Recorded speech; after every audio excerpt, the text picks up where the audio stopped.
오늘 이렇게 말씀의 제목이 어떻게 됩니까? 여호사밧의 위험한 선택. 여호사밧은 사람의 이름이고 그 사람이 위험한 선택을 했다라고 하는 것이 오늘의 이렇게 제목입니다. 지금 저희가 역대하라는 성경을 묵상하고 있습니다. 잘 묵상하고 있으실 텐데 근데 아이들이 있기 때문에 조금 배경과 어떤 책인지를 조금 설명하고는 넘어가야 될 것 같습니다. 여호사밧 왕은 우리가 역대하에서 나오는데 그렇습니다. 역대하라는 것은 우리 아이들이 이제 배워서 어느 정도 압니다. 맨 처음에 이스라엘 첫 번째 왕이 사울 왕이고 두 번째 왕이 다윗 왕이고 세 번째 왕이 솔로몬 왕이에요. 여기까지는 한 나라로 있다가 두 나라로 나뉘었다라고 말을 했죠.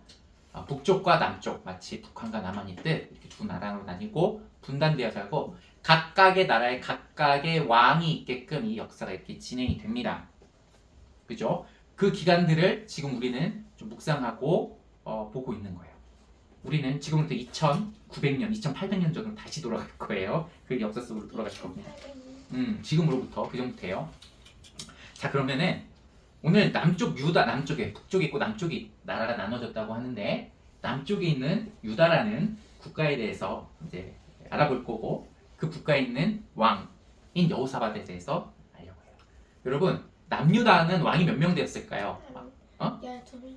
아니, 20명이었어요. 20명. 그 아달랴라는 그 여자까지 포함하면은 왕이 있었어? 여자이 잠깐 있었죠. 있었어요. 그죠? 아달랴라는 여자 왕을 잠깐 제하면은 이거 포함하면 20명이 빼면 19명 정도 됩니다.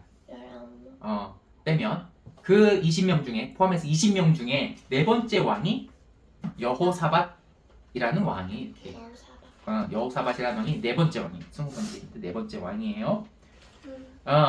그러면요, 여러분 역대하는 어떤 내용을 담을까요? 역사서잖아요. 여러분 역사서는 모든 내용을 담지 않아요. 특별한 목적을 가지고 내용을 담죠. 맞나요? 맞아요. 역사서는 특별한 목적을 가지고 담아내고 있어요. 그 목적 중에 그리고 성경이 우리에게 바라보는 거는 그 2800년 정도 전의 일이 어떤 목적을 가지냐면은 그 내용이 있겠죠. 지금 너희 이렇게 이렇게 살아야지 라는 목적을 가지고 우리에게 전해지는 거예요. 그러니까 역사적 사실 모두 기록한 게 아니라 지금 우리가 어떻게 살아야 될 것인가를 목적으로 우리에게 전해지고 있다는 거예요. 여러분 근데 역대하 읽어보면은 대부분 비슷한 내용이에요. 그 답을 여러분이 알까요 모를까요? 어떻게 살아라는 걸 이미 알고 있어요. 반복적이고 아주 반복적이에요. 근데 오늘은 왜 우리는 그것을 들을까요? 성경 왜 반복할까요? 알고 있는 것으로 끝나지 않기 위해서. 지식이 지식으로 끝나는 것이 아니라 믿음이 되고 삶이 되고 고백이 되고 간증이 되기까지가 성경이 우리에게 요구하는 바이기 때문에. 그래서 그 반복적이고 실패하는 그 역사를 통해서 우리가 다시금 오늘 들을 거고 우리는 별다른 것을 듣는 것이 아니라 우리가 이미 알았던 것을 듣지만 그것이 우리가 믿음이 되기를 바라는 소망으로 이 자리에서 듣는 것이 될 겁니다. 여호사밧 왕은 어떤 왕이었는가? 라고 했을 때 평가를 역대하 17장 3절 4절은 이렇게 내고 있습니다. 우리 역대하 17장 3절 4절 기록되어 있습니까? 다 같이 읽어볼까요? 시작! 여호사밧이 왕이 되면서부터 그의 조상 다윗이 걸어간 길을 따랐으므로 주께서 여호사밧과 함께 계셨더라. 여호사밧은 바알 신들을 찾지 아니하고 다만 그의 아버지가 섬긴 하나님을 찾으며 그 하나님의 계명을 따라 살고 이스라엘 사람의 행위를 따르지 않았으므로. 이렇게 평가가 이렇게 됩니다. 첫 번째, 왕이 되면서부터 다윗이 걸어간 길을 걸어갔다. 다윗과 같은 왕이다 라고 칭찬이 있죠. 최고의 칭찬입니다. 그리고 두 번째, 아버지가 섬긴 하나님을 찾았다는 거죠. 그리고 반대로 누구를 따르지 않았어요? 아버지하고 반대에 있는 사람이 누구예요? 이스라엘 사람이죠. 그들의 행위를 따르지 않았다는 것은 이스라엘 사람들의 행위는 하나님을 섬기는 행위였다 아니었다? 전혀 아니었다. 이들은 바알 신들을 찾았다 안 찾았다? 이들은 찾았다. 이렇게 우리가 확장돼서 생각해 볼 수가 있습니다. 여러분 오해하지 말아야 될 것은 여호사밧이 다윗의 길을 걸었다고 해서 여호사밧이 실수가 없었다라는 뜻은 아니에요. 매우 많이 실수합니다. 선지자에게 책망을 받을까요? 안 받을까요? 책망 받아요? 당연히 받아요. 여러분 다윗의 길을 걸었다고 하는 것은 완벽하게 흠이 없이 살았다라는 뜻은 아니에요. 나중에 보면 알겠지만 여호사밧 손자들이 선지자를 대한 태도를 알겠지만 선지자들이 뭐라고 했을 때 그것을 듣느냐 안 듣느냐 그 차이예요. 잘못은 누구나 해요. 실수는 누구나 합니다. 죄는 누구나 지어요. 그러나 하나님께서 선지자를 보내셨을 때 그 선지자를 온전하게 받아들이고 돌이키느냐 아니냐 그 차이가 나게 되겠죠. 자, 여러분 오늘 이렇게 됩니다. 우상 숭배하지 않았다 라고 이제 바알신을 듣지 않았다고 합니다. 자, 그러면 조금 더 자세히 알아보기 위해서 저는 역대하 19장을 여러분과 함께 조금 보려고 해요. 역대하 19장 쭉 읽어볼까요? 시작. 그는 또 온 유다의 요새화된 성읍에 재판관들을 임명하여 세우고 그들에게 말하였다. 그대들은 맡은 일을 할 때 삼가 조심하여 하시오. 그대들이 하는 재판은 단순히 사람을 기쁘게 하는 것이 아니라 그대들이 재판할 때 그대들과 함께 계시는 주님을 기쁘시게 하시는 것임을 명심하시오. 주를 두려워하는 일이 한순간이라도 그대들에게 떠나지 않도록 하시오. 주 우리의 하나님께서는 불의하지도 않으시며 치우침도 없으시며 뇌물을 받지도 않으시니 재판할 때에 삼가 조심하여 하도록 하시오. 이 밖에 예루살렘에서도 여호사밧이 레위인들과 제사장들과 이스라엘 가문의 족장들 가운데서 사람을 뽑아 재판관으로 임명하여 주의 법을 어긴 경우를 포함하여 예루살렘에 사는 모든 주민의 송사를 재판하게 하였다.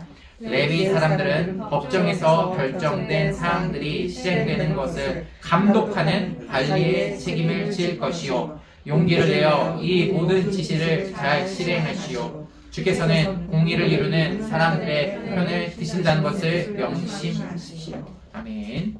역대 이렇게 시작합니다. 5절에 재판관을 임명하고 재판을 바르게 하는 재판을 여호사밧은 자리 잡게 합니다. 여호사밧은 경제도 군사도 잘 했습니다. 그리고 19장에서는 그런데 이 재판에 대해서 굉장히 상세하게 다뤄요. 올바른 재판을 하려고 말이죠. 여러분, 어떤 게 올바른 재판입니까? 그죠? 이 올바르다라는 말은 여호사밧에게는 재판에게 적용됐던 말이지만 이 올바르다라는 말을 우리의 삶에 적용하면 굉장히 적용할 곳이 많습니다. 우리 뭉뚱그리게 이렇게 한번 표현해 볼까요? 여러분, 우리는 올바르게 살아야 됩니까? 올바르게 살아야 돼요? 네, 그렇죠. 여기 올바르게 살고 싶지 않다라고 하는 분은 여기엔 없으실 것 같아요. 딴 데 가면 올바르게 살아야 됩니까? 라는 질문 한 사람이 있죠. 근데 적어도 여기 모는 여러분들은 그런 질문 하지 않으실 것 같고, 자녀들을 키울 때 어떻게 키워야 됩니까? 가장 중요한 게 올바른 길을 걸어갈 수 있도록 키워야 되는 게 가장 중요하지 않을까요? 적어도 우리 가운데는 그것이 동의될 거라고 생각을 해요. 물론 아닌 사람들 많습니다. 올바름이 뭘까요? 올바르게 제가 자녀를 키운다는 게 어떻게 키우는 게 올바르게 자녀를 키우는 걸까요? 우리 상하님들 자녀를 키워야 되잖아요. 올바르게 키우고 싶을 거라 생각을 해요. 그럼 어떻게 키우는 게 올바로 키우는 걸까요?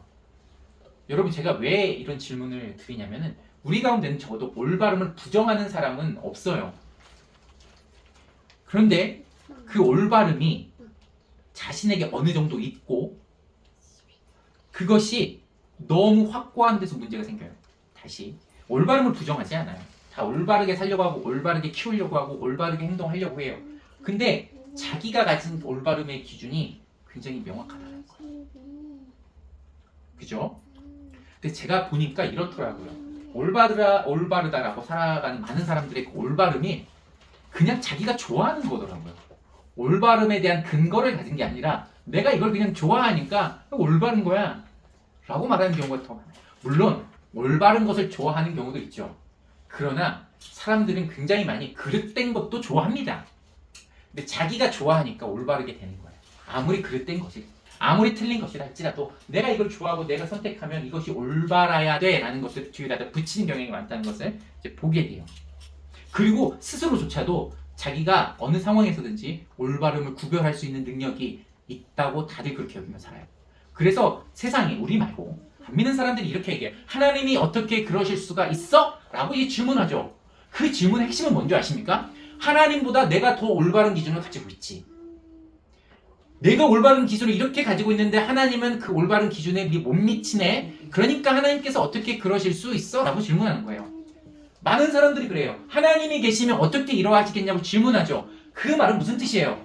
적어도 하나님보다는 내가 더 올바르고 내가 더 선한 기준을 가지고 있고 내가 더 상식적이고 내가 더 윤리적이야 내가 더 도덕적이지 라는 확신에 있어요. 하나님께서 무엇을 하실 때 그것이 내가 생각하기에 선이면 선이고 내가 보기에 악이면 악이다라는 선과 악을 구별하는 기준이 누구에게 있어요?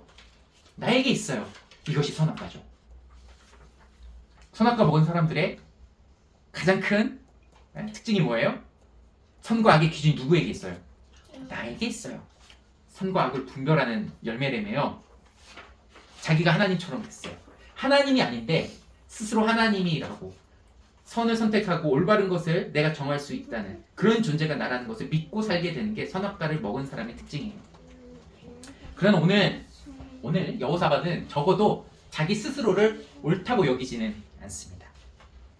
정의로운 재판의 근거를 어떻게 말하냐면은 요약해서 어떻게 기록하냐면 7절에 어떻게 기록합니까? 여호와를 두려워하십시오. 예, 주를 두려워하십시오. 그게 한순간이라도 떠나지 말았어요. 이렇게 얘기를 해요. 올바른 재판은 무엇입니까? 라고 얘기했을 때 올바른 재판은 이겁니다 라고 나열하는 게 아니라 그 올바른 기준이 하나님께 있으니 여호와께 있으니 주님께 있으니 주님을 두려워하십시오 라고 이렇게 기록을 합니다. 여러분 주님을 두려워하다라는 말이 여러분에게 신앙적으로 좋게 들리지 않을 수도 있어요. 그럼 이 두려워하다라는 표현이 보통 어디에 쓰였는지를 조금 볼 필요가 있는데 많이 써요. 경외하다라는 표현을 많이 쓰이거든요. 여러분 찾을 필요는 없는데 우리 이제 아이들이 어제 배운 게 있어요. 하나님께서 아브라함에게 이삭을 어떻게 하라고 그랬죠? 출대해서 바치. 제물로 바치라고 했죠. 그쵸? 맞나요? 그때 그거를 뭐라고 하냐면은 하나님께서 뭐라고 해요. 그래서 아브라함에게 진짜 죽여서 칼을 딱 드는 순간 하지 말라고 하는 거 하면서 하나님께서 아브라함에게 하신 말씀이 있는데 그게 뭐냐면 이제야 내가 나를 경외하는 줄 알았다. 두려워하는 줄 알았다. 라고 표현합니다.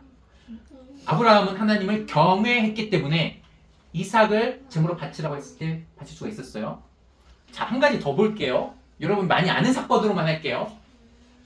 이집트 땅에서 이스라엘 백성들이 노예로 살 때 굉장히 고생을 많이 했죠. 핍박을 많이 받았어요. 이스라엘을 굉장히 누가 괴롭혔냐? 이집트 왕이 괴롭히려고 했어요. 그 중에 하나가 뭐냐면 이스라엘 백성이 너무너무 많아지니까 너무 강해질까봐 태어난 아이를 다 죽이려고 했어요. 누구한테?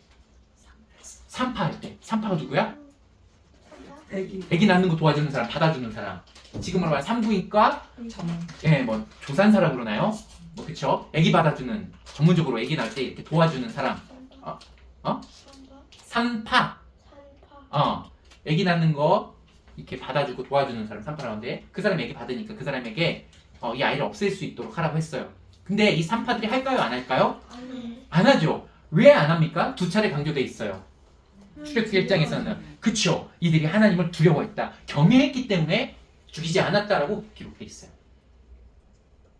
두 개 다 이 세 사건을 다 이렇게 두 개 다 제가 예를 든 사건 경외하다라는 것의 특징이 뭐냐면 아브라함은 아들 이삭을 드리는 것을 통해서 이 산파들은 이스라엘 여인들이 낳는 아기를 살려주는 것을 통해서 여호사밧 왕은 올바른 재판을 통해서 뭘 나타내냐면은 여호와를 두려워하는 것을 나타내요. 좀 이해가 안 되죠? 이 여호사밧의 재판이 그것과 맥락 같지는 이해가 안 가죠. 이건 뭐냐면 여러분 아브라함이 아들 이삭을 드리는 일이 이성적인 일입니까? 아닙니까? 아니에요. 이성적이지 않아요.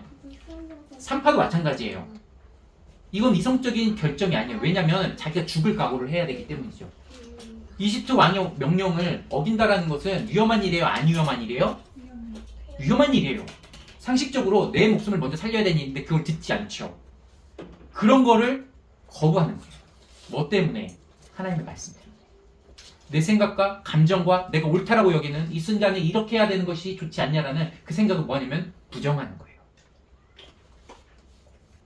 근데 목사님 올바른 재판이 그런 겁니까? 아니 여호사밧이 올바른 재판을 하는 게 앞선 그 사람들이 해야 됐던 것만큼 목숨을 걸어야 되는 일입니까? 라고 저에게 물어본다면 당연히 그렇죠. 라고 대답을 할 겁니다. 왜 그렇습니까? 이 일은 여호사밧에게 굉장히 제목대로 위험한 선택입니다. 쉽지 않은 선택이었어요. 이 당시의 왕들의 특징은 이렇게 힘이 중앙 집권적으로 강하지 않은 주변 정세였습니다. 이스라엘만 해도 왕권이 계속 바뀝니다. 죽고 쿠데타를 일으키고 왕을 살해하고 이런 일들이 계속 일어나요. 가문이 계속 바뀌는 일들이. 무슨 얘기냐면은 이때 당시에는 힘 있는 가문이 여러분 우리나라 역사 드라마 보면은 그런 거 나오잖아요. 호주. 호족들, 지방 호족들을 어떻게 해야 돼요? 잠재워. 잠재워야 되잖아요. 그들을 잘 연합하는 게 왕의 어떤 힘이잖아요. 그죠? 이제는 더 약했던, 왕권이라는 개념이 굉장히 약했던 때예요. 그러면 왕권이라는 힘이 더 약했던 때면 지방의 우리나라 그러면 호족들과 힘 있는 사람들과 군사 있는 사람들과 경제력이 강한 사람들에게 어떻게 하냐면 잘 보여야 했죠. 왕실에 세금이 많이 들어와야 되면 그들로부터 걷어야 됐습니다. 여러분 프랑스의 왕조가 왜 망합니까? 프랑스도 똑같아요. 왕조가 왜 망합니까? 망할 때 왜 루이 17세, 18세, 19세에 와서 왜 망하냐면은 왕권이 왜 약해졌을까요? 다른 호주 세력들이 그 세력들이 누구냐면 기독교인들이었어요. 기독교인들이 어떤 세력이었냐면은 그 당시에 상인들이었어요. 돈 많은 상인들이었어요. 근데 이걸 누가 핍박하냐면은 왕이 핍박합니다. 이 사람들 위근호라고 그러는데. 그런데 이 사람들이 어떻게 돼요? 왕에 대해서 후원을 어떻게 하면 끊어버립니다. 왕실의 재정이 부족해져요. 그러면서 망하기 시작하는 거예요. 프랑스도 그렇게 망했어요. 절대왕국이 그렇게 망합니다. 똑같아요. 이 당시에도 왕은 항상 누구를 가까이 되냐면 힘 있는 사람, 돈 있는 사람 가까이 해야죠. 그래야지 자기 왕권이 계속 유지가 될 수가 있어요.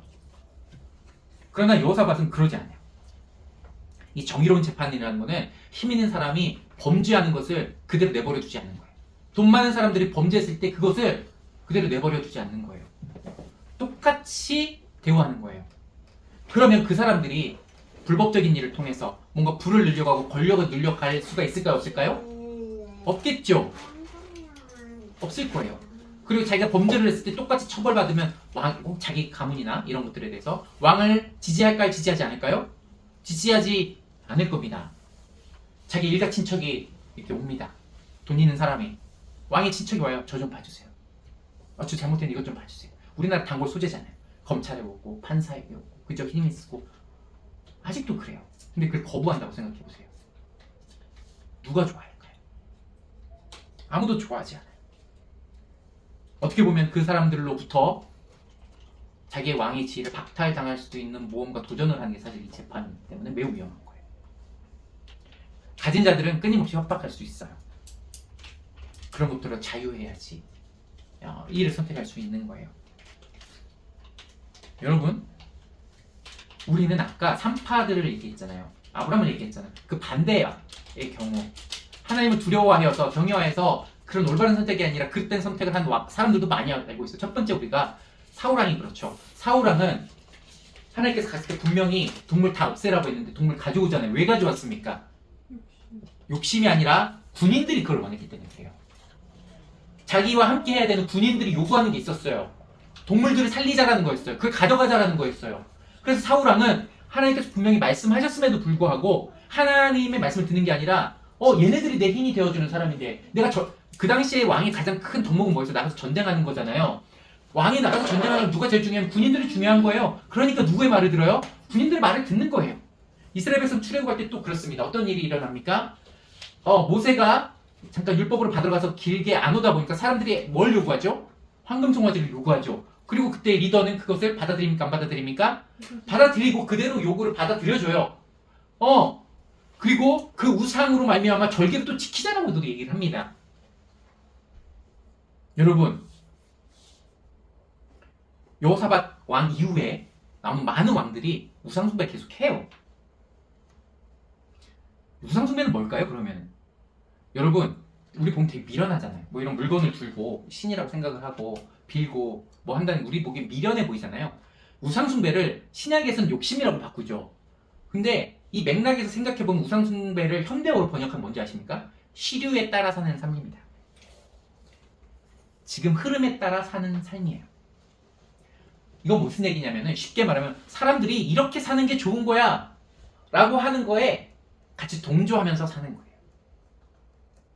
야, 이렇게 사는 게 행복한 거지. 이렇게 사는 거가 지혜인 거야. 이렇게 사는 거가 힘과 능력인 거야. 아까 제가 우리의 찬양 속에서 뭐라고 했냐면 예수 그리스도께서 그 십자가가 우리의 힘과 능력과 지혜와 부가 모든 것이 되신다라는 제 찬양을 드렸잖아요.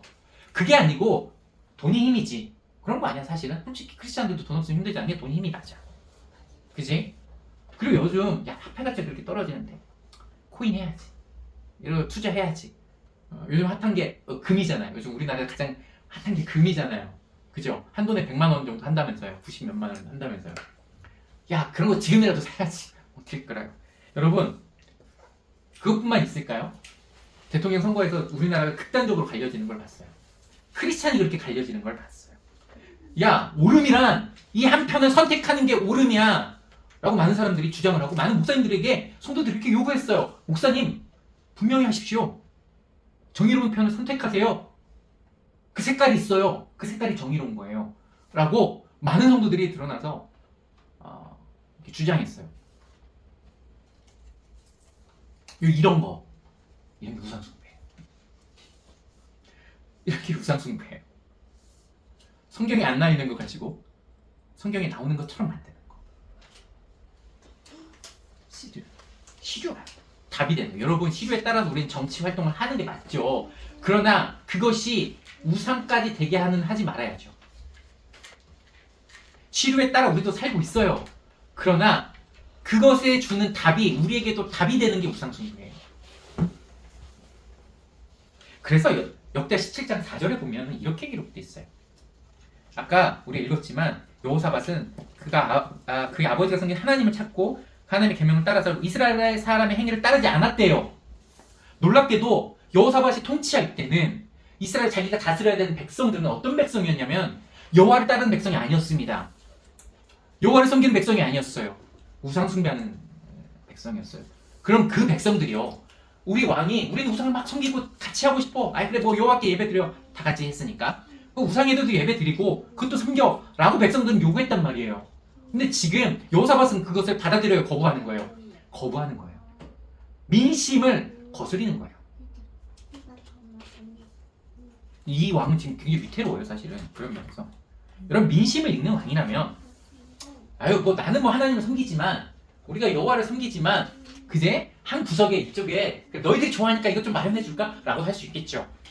내가 섬기는 것이 아니라서 그냥 사람들이 좋아하니까 한편에 마련해 주는 거야 라고 핑계 댈 수도 있었을 거예요. 왜냐면 나는 왕이고 그들 다스려야 되고 그들의 마음을 얻어야 되잖아 라고 하면서 타협할 수 있었을지도 몰라요.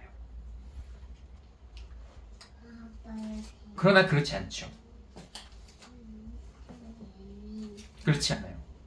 그래서 심지어 아까 당부를 합니다. 뭐라고 당부합니까? 너희들 재판할 때 여호와를 두려워하고 뭐하라면은 용기를 가지라고 해요.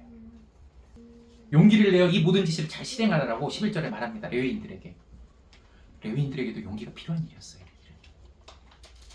이 재판을 할 때 사람들이 환호했을까요?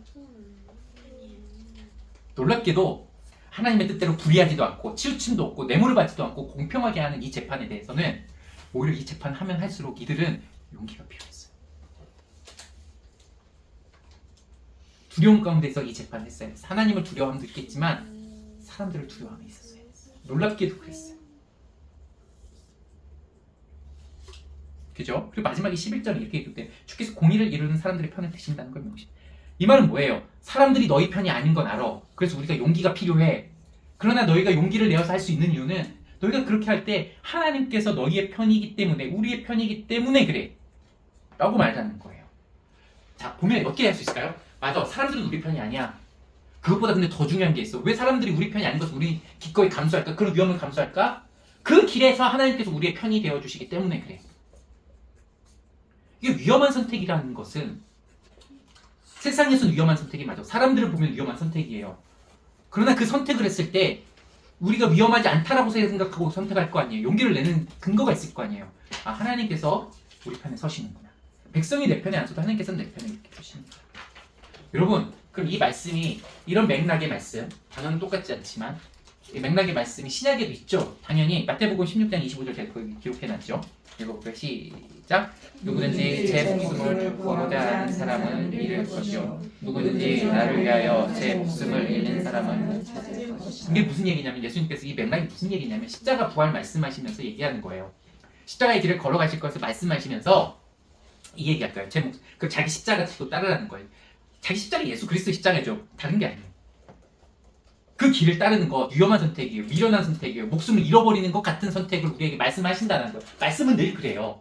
그게 정의롭고 올바른 것임에도 불구하고 좋은 것임에도 불구하고 그걸로 이 세상 살아가는 건 위험한 일이라고 분명히 말씀하시는 거예요.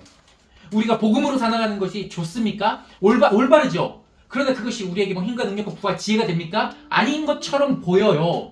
그러나 그렇게 미련하게 그 위험한 선택을 한 사람에게는 결국 살 거라는 말씀이 예수님의 말씀이기도 해요. 자, 그럼 우리는 이걸 어떻게 적용해야 되겠습니까? 뭐 우리가 섬기는 우상을 낱낱이 밝혀가면서 여러분 그 우상을 끊어내십시오 라고 하는 것도 하나의 적용이 될 수 있어요. 그러나 이것을 끊으라고 하는, 하나님께서 우리 편에 서신다고 하는 그 의미, 여호사밧은 결국 확신했어요. 백성들이 주는 힘보다 하나님께서 우리 편에 서서 주시는 힘이 훨씬 더 크다는 걸 확신을 했어요. 우리가 위험한 선택을 할 수 있는 이유는 이 우상 숭배가 나쁘다라는 그 개념도 있지만 하나님이 좋기 때문에 그래요. 하나님께서 안전하시기 때문에 그래요. 하나님께서 능력이시고 부이고 힘이고 지혜이시기 때문에 선택하는 거예요. 여러분이 하나님의 말씀을 선택할 때 그렇게 보이냐라는 거죠. 이 말씀을 내가 이 말씀대로 살아가고자 할 때, 실천하고자 할 때 이 말씀을 하나님께서 이 말씀을 죽는 것처럼, 이 세상에서 죽는 것처럼 주시는 이 말씀이 우리 보고 살라고 하시는 거구나. 우리 보고 능력 있게 살라고 하시는 거구나. 하나님 너희 편들이 너희 한번 잘 살아보라고, 세상 그 어느 사람보다 풍성하게 살아보라고 우리에게 이 말씀 주시는구나. 이 선택하라고 하시는구나 라고처럼 보이느냐, 우리의 시선을 물어보게 되는 거예요. 여러분, 세상은 방관자처럼 우리에게 요구를 합니다. 야, 너 이렇게 살아야지. 이렇게 가면 행복해 라고 툭 던져요. 그 말 한 사람이, 여러분에게 그렇게 살라고 한 그 사람이, 그 선생님이, 그 주변 사람들이 그분의 목숨을 걸고 여러분들의 성공을 하려고 한다거나, 야, 내가 그 길 너 가면 내가 끝까지 너 책임질게, 내 말대로 해봐 라고 하는 사람들이 있습니까? 세상을 보면요, 그냥 다 방관자처럼 얘기해요. 그래갖고 그대로 내가 살려고 노력했어요. 안 되면 뭐라고? 너 노력이 부족해서 그래. 재능이 없네. 너 성실하지 않았어. 야, 그거는 네가 정성이 뭔가 부족해. 열심히 하지 않았어. 미치지 않았잖아. 너 안 되는 거야 라고 우리 탓을 하기 시작해요. 그러나 예수님께서 우리에게 이 길 걸어가라고 하시는 것은 예수님의 목숨을 내어놓고 그 길을 마련해놨다라고 우리에게 말씀하시는 거예요. 이 길 따라가, 내가 보장할게. 이 길 따라가, 그럼 내가 책임질게. 내가 너 떠나지 않을 거야. 반드시 이것이 너에게 복이 되고 너에게 생명이 되기까지 난 널 놓지 않을 거야 라고 보증이 되시고 보장이 되시면서 우리에게 요구하시는 길이에요. 백성들은 얼마든지 떠날 수 있는 사람들이에요. 하나님께서 우리 편에 서신다는 것은 절대 떠나시지 않는다. 여러분, 마지막 예 한 가지만 더 들고 좀 정리하려고 합니다. 또 아브라함 얘기예요. 아브라함이 가나안에 갔다가 첫 번째로 겪는 게 뭐 땅에 대한 문제지만 사람하고 갈등을 첫 번째 겪는 사람이 누구냐면은 창세기 10장들 누구지? 아내하고 갈등을 겪진 않죠. 아내에게 문제가 생기지. 아내에게 문제가 생기고 그 다음에 누구죠? 13장에 누구랑 문제가 생기죠? 그쵸. 룻기하고 헷갈리지 마세요. 롯입니다. 롯하고 문제가 생기죠. 땅에 같이 살 수 없어서 문제가 생기서 서로 분리되려고 해요. 어디 선택했죠? 우리 가나안 선택하지 않고 어디 선택했죠? 아니죠. 롯이 어디 선택했죠? 소돔과 고모라라는 그 땅을 죄송해요. 마음이 그렇게 나왔어요. 그 땅을 선택해요. 어떻게 보였습니까? 그 땅이 어떻게 보였습니까? 창세기 농사 같아요. 그렇죠. 그래서 얼마나 좋아 보였냐면은 에덴처럼, 주님의 동산 에덴처럼 보이고 이집트 땅처럼 보였대요. 가장 미혹하고 그냥 사람들이 누구나 환호할 만한 땅이라고 했죠. 어떻게 됐어요? 남한삼성하고 저 거여 사거리를 비교했었죠. 우리가 남한산성에서 산속에서 사느냐, 저 거여동 사거리에 그 화려한 곳에 가서 사느냐, 제가 이렇게 비교를 했었잖아요. 그보다 더 잠실에 가서 살래? 이렇게 얘기를 했었잖아요. 그 높은 타워 밑에서 화려한 것들 보고 살래? 그럼 글로 가겠죠 다. 남산타워 근데 죽을 것 같은데. 남산타워 말고 롯데타워. 아니 롯데타워? 남산. 거기 있으면 죽을 것 같잖아. 그게 어렵다니까. 근데 거기에 부가적으로 이렇게 설명됐어요. 소돔 사람들은 악하였으면 주님의 것으로 온갖 죄를 저지르고 있었대요. 더 잘 살려가죠. 여러분 알다시피 그 결말은 여러분 알고 있습니다. 소돔과 고모라는 부유했던 것 때문에 멸망하진 않죠. 하나님을 거슬렀기 때문에 멸망하게 됩니다. 세상이 살라고 하는 표본이 소돔과 고모라예요. 시류, 세상의 흐름, 그것은 누가 주도해요? 가나안에 있는 아브라함이 주도합니까? 아니에요. 소돔과 고모라가 문화, 뭐든 다 주도하는 거예요. 건축, 이런 거 다 소돔과 고모라가 경제 다 그런 거죠. 그죠? 그런 일들이 계속 일어나요. 멸망하기 전에도 그런 일이 일어났어요. 여러분, 세상이 보여준 화려한 땅 있잖아요. 이게 화려하냐 안 화려하냐를 보면 안 돼요. 거기서 뭘 봐야 돼요? 거기서 사람들이 주님이 거스르는 땅이냐 그렇지 않는 땅이냐를 봐야죠. 성경 분명히 말합니다. 아무리 화려하고 아무리 성공적이고 부유하고 힘과 능력이 있는 것처럼 보일지라도 주님을 섬기는 것 없이 그곳은 일시에 망합니다. 무너집니다. 그럼 오늘 말씀 정리하겠습니다. 오늘 여호사밧 왕은 하나님 온전히 쫓았다고 하면서 뭘 추진하냐면 올바른 재판 추진해요. 이 올바른 재판은 돈 많은 사람들에게 특혜를 주지 않는 재판이에요. 세상의 정의만큼, 세상이 옳다 할 만큼 재판하지 않고 하나님께서 주신 정의와 공의만큼 재판하려고 하는 거예요. 사람들에게 인정받고 환호받으려고 하는 재판이 아니란 뜻이에요. 여러분, 이 길은 놀랍게도 위험한 길이었어요. 사람들로부터 힘을 얻지 못하는 길이었기 때문이고 사람들의 지지를 얻지 못하는 길이었기 때문입니다. 여호사밧은 왕이 되어서 안정을 추구할 줄 알았는데 왕이 되어서 위험을 선택을 해요. 심지어 자기의 왕의 힘을 그 위치를 잃을 수도 있는 위험한 선택을 하죠. 우리는 누구나 내가 왕 됐으면 이렇게 하겠다. 내가 그런 큰 권력을 받았으면 큰 재산을 받았으면 여러분 뭐 하시겠어요? 로또가 당첨됐어요. 쉬운 말로 뭐 하시겠어요? 내가 안전하고 편안하고 아주 넉넉하게 살아갈 계획을 세우겠죠. 근데 지금 여호사밧 왕은 뭐 한 거예요? 그걸로 자기가 죽을지도 모르는 일을 하기 시작하는 거예요. 지금 그 돈을 다 잃어버릴 수도 있는 올바른 재판이라는 걸 하기 시작한다니까요. 로또가 수십 번 당첨된 그 돈을 가지고 그런 일을 한다고 생각하시면 돼요. 여러분에게 돈이 주어지면 그렇게 하실 거라 좀 믿어요. 여러분은 로또 당첨되면 뭐 나를 위해 쓰는 것이 말이 됩니까? 주님의 공의와 정의와 의로움을 위해서 내 목숨을 잃는다니 할지라도 이 돈 써가면서 제가 그 일을 할 겁니다 라고 하실 줄, 여러분이 전 그런 일 하실 줄 전 믿습니다. 여호사밧하고 배웠잖아요. 아멘. 아멘. 일단 아멘 하고 보는 거예요. 그렇든 안 그렇든 웃지 마시고 아멘 하시면 돼요. 그럼 잘 될 거예요. 그러나 우리는 비록 여호사밧 왕 같은 힘이 없죠. 돈도 없습니다. 그런 위치도 아니에요. 그러나 우리에게 부르신 여호사밧 왕 같은 그런 부르심이 우리에게도 있어요. 우리가 교인으로서 부르심을 받은 그곳에서 여호와의 정의와 공의와 선하심을 행해야 될 그 위험함을 감수하도록 우리는 부르셨어요. 자녀로서 그렇고 부모로서 그렇고 교인으로서 그렇고 가족이기로 그렇고 남편과 아내로서 당연히 그래요. 여러분이 주어진 그 위치가 세상에서 이만큼 하면 됐다라고 할 만큼의 이 정도면 되지, 세상에서 나를 칭찬하니까, 세상에서 그렇게 하니까 라는 정도로 여러분의 그 위치가 감당되지 않게 바랍니다. 하나님이 주신 만큼, 하나님께서 여러분을 세우려고 하시는 만큼, 하나님께서 여러분의 편이 되시는 만큼 여러분이 그 자리에 소망하고 일어나시길 바라고, 위험한 길인 줄 알았는데 결국 하나님의 능력의 길이었고 하나님께 영광의 길이었고 하나님께서 우리에게 힘이 되시는 그 길이었으면, 가장 큰 힘을 내가 얻는 길이었으면, 로또가 당첨되고 그런 것들로 얻을 수 있는 것보다 더 큰 힘과 능력을 우리에게 누리게 하시기 위해서 그 길 걸어가라고 하시면 경험하고 발견하고 소망해 나가시길 축복합니다.